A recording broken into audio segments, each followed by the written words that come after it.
गोड खा, गोड बोला आणि आरोग्यदायी राहा आणि जीवनाचा प्रवास आणखीन गोड बनवा. नमस्कार, मी डायटिशियन स्नेहल. तुम्हा सर्वांना मकर संक्रांतीच्या तिळगुळासारख्या गोड शुभेच्छा. आपल्या या सणांमध्ये आरोग्याची काळजी घेत परंपरा जपणं खूप महत्वाचे आहे. भोगी दिवशी खाल्ली जाणारी मिश्र भाजी ही या सीझनमध्ये मिळणाऱ्या बऱ्याचशा भाज्या आणि शेंगा यांचा समावेश करून बनवली जाते.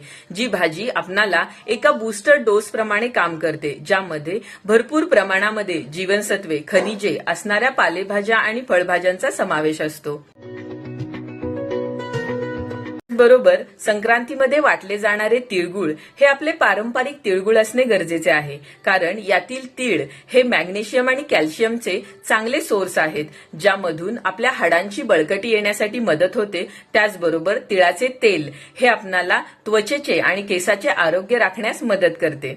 आणि गुळ हा ऊर्जेचा उत्तम सोर्स आहे. त्याचबरोबर यामध्ये असणारे लोहाचे प्रमाण हे तीळ आणि गुळ या कॉम्बिनेशनला एक उत्तम पदार्थ बनवते, जे आपल्या शरीराला उष्ण ठेवण्यासाठी, जे थंडीमध्ये गरजेचे आहे, यासाठी मदत करते. थंडीच्या दिवसांमध्ये आरोग्यदायी खा आणि निरोगी राहा. धन्यवाद.